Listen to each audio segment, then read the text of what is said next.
আজকে আমরা সেন্টেন্স নিয়ে আলোচনা করব। সেন্টেন্সটা আসলে কি? সেন্টেন্স বা বাক্য। সেন্টেন্স বা বাক্য হলো কয়েকটি শব্দ গ্রামারের নিয়ম অনুযায়ী পাশাপাশি বসে যখন একটা সম্পূর্ণরূপে অর্থ প্রকাশ করে, তখন সেটা হবে সেন্টেন্স।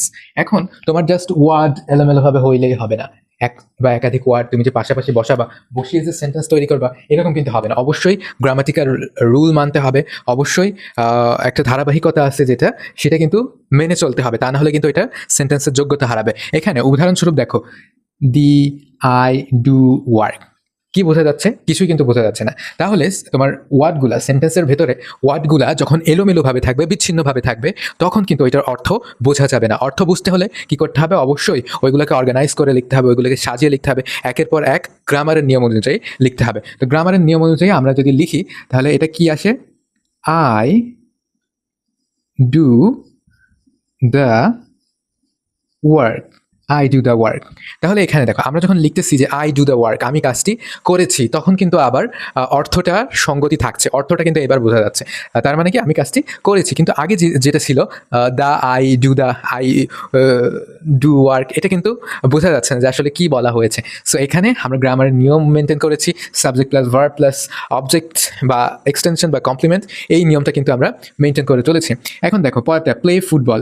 এখানে প্লে ফুটবল লেখা আছে। এখন প্লে ফুটবল বা ফুটবল খেলা, এটা মোটামুটি নির্দেশক বলে মনে হলেও কিন্তু এটা নির্দেশ করা বোঝাচ্ছে না আসলে। আমরা এখানে দেখো সাবজেক্ট নেই।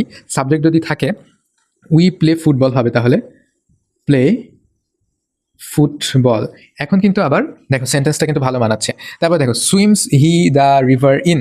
এখানেও কিন্তু কিচ্ছু বোঝা যাচ্ছে না, কারণ এটা এলোমেলো আছে। এলোমেলো থাকলে এটার অর্থও বোঝা যাচ্ছে না, আবার এটা কোনো সেন্টেন্সও হবে না। তো দেখো, তাহলে এটা কি হতে পারে?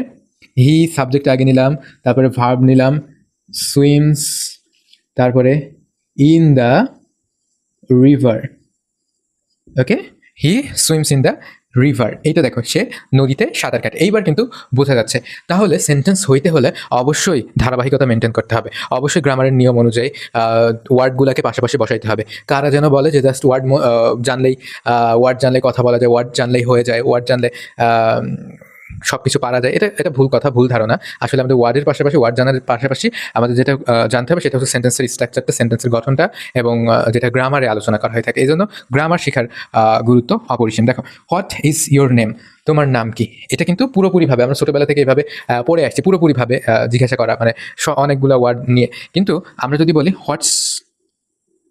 হোয়াটস ইয়োর নেম, তাহলে একটু কন্ট্রাস্ট হয়। তারপরে বলা যায় কি? Your name please.